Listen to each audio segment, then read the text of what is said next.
Okay, I think we'll get started.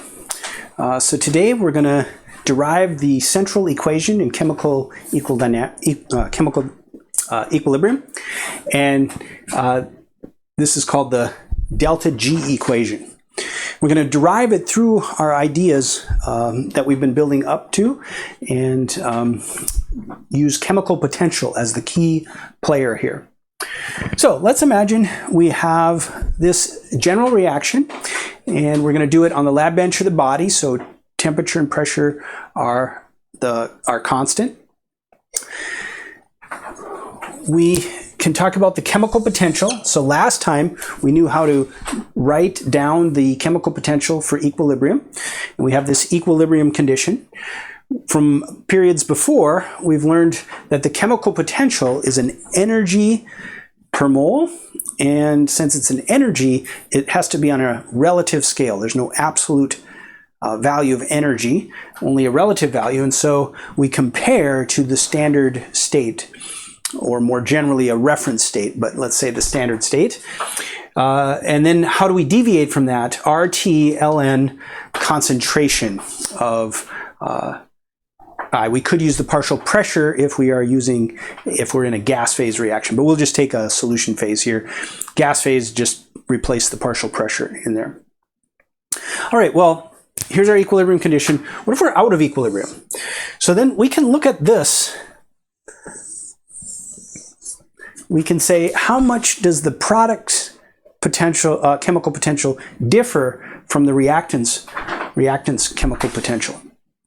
And so we can take products minus reactants here. Products minus reactants. That's another mantra that we'll hear associated with chemical reactions. We talked about products over reactants for K and Q. When we start talking about the thermodynamic properties, we're going to talk about products minus reactants. Okay, well, let's write this out. Now, this is a big mess because we have to plug in this for each one of our samples, or each one of our species. So here is this term, and then this term, and these are coming in positive. So we see positive, positive. And then we have coming in negative, the A and the B. All right, so here's how we are out of equilibrium. Now, let's just define this to be delta reaction mu. So delta reaction, when we say delta reaction, that means products minus reactants. And then what is this? What do we see here? Well, we see, I'm going to use blue here. We see an analogous term for the reference. And so we can just succinctly call that delta reaction standard, mu standard. And so that would be just the stoichiometric factor times the chemical potential at standard conditions. And then we have these log terms left over. And so we have the term from C, D, and then A and B coming in negatively. So now we're just going to use a couple of properties of logs to get further. And so we have our two terms here, and then let's pull out a common RT, and then we'll use the property of logs that A log X equals log X to the A. So we're going to pull up the stoichiometric factors here. So that's what's happening here. And then now let's use property of logs that log of A plus log of B is equal to log of A times B, and log of A minus log B is equal to log A over B.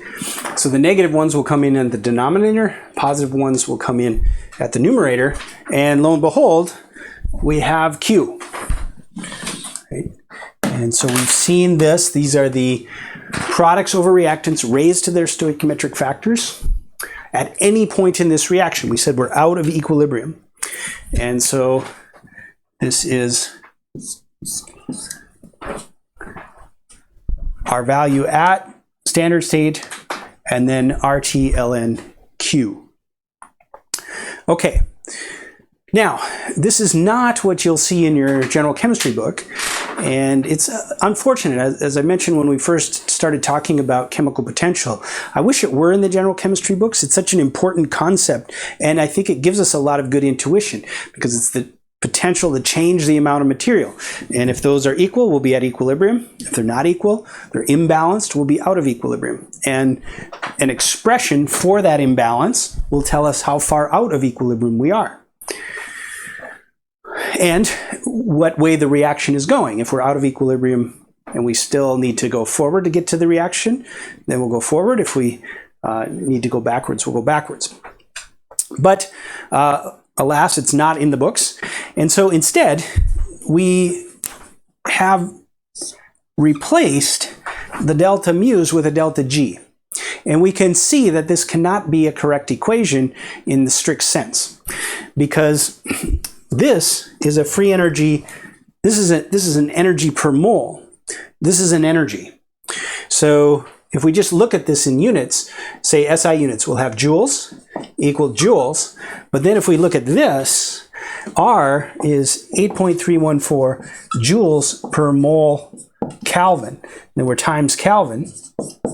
So we're joules per mole over here. And then log of the log has no units, which actually, yeah, let me talk about that too. It looks like it might have, it certainly could have units here because we have units of concentration. And unless we have the exact same amount up here and here to cancel, we will have units of concentration.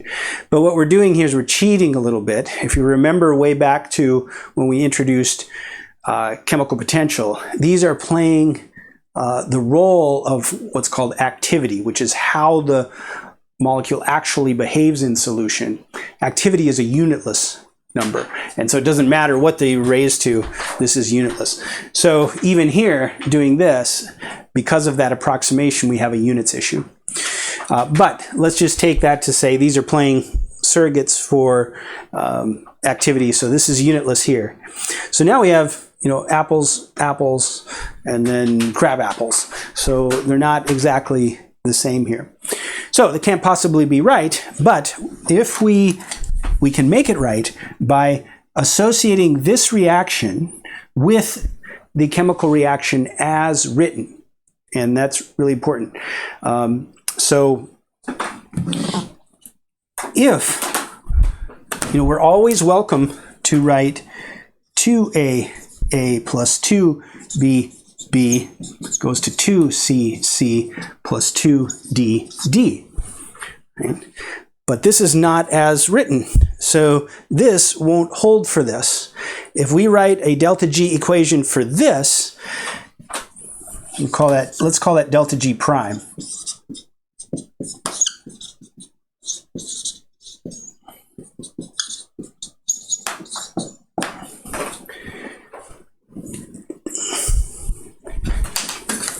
Then delta reaction G prime equals 2 times delta reaction G. They're not equal, right? And so this is a little strange because Mother Nature doesn't care how we write the stoichiometry. It should come to the same equilibrium. We should have the same delta G's. Oh, I should finish. No, yeah, sorry. This is right. So these all differ by a factor of 2. And so that's just a bookkeeping thing. If we change the stoichiometry, that will change the Q, right? So then that necessarily has to change the G and the G reference in order to have one and only one value that Mother Nature goes to for the reaction. And so that's a consequence of our bookkeeping here. So we write it this way, the whole world does it this way, and we always have to remember that this is associated with a particular reaction with a given stoichiometry. Not just a class of balanced reactions, but the actual stoichiometry as written. And then if you multiply the stoichiometry by anything, which you can do, then you simply multiply this whole equation by that value. Or if you divide, you divide by that value. So it's actually very easy to take care of. You just have to remember that. And so to get away with this units issue, we write the reaction as written. And maybe to say a little bit more of that, this means A moles, B moles, C moles, D moles. So this really is going to be, this kind of makes this an energy per mole, because we've specified exactly the moles that are being used here. All right, let's just pick up a few things from this, and then we're going to spend another lecture just investigating this equation.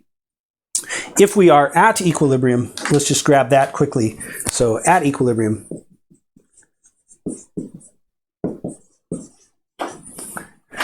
this whole part, that's the condition for equilibrium.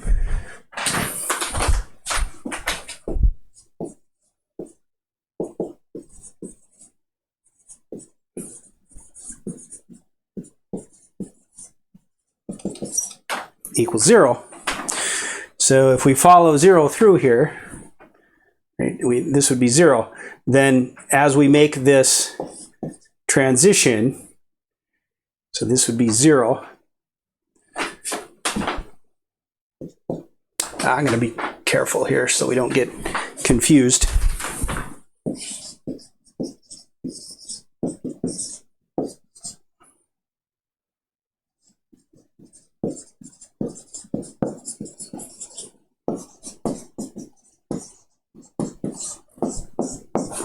And so we get, as we would expect, the criteria for the reaction to be in equilibrium is if the delta reaction G is equal to 0. All right, so this is the derivation. No homework on this again. So again, try to just take a blank sheet of paper, see if you can recapture all of this and really internalize it, have it make sense. Next time, we will dig into this equation, and we'll connect a bit with the other delta G equation that we've gotten, which is delta G is delta H minus T delta S. That's coming just from the definition of this auxiliary function, Gibbs free energy. All right.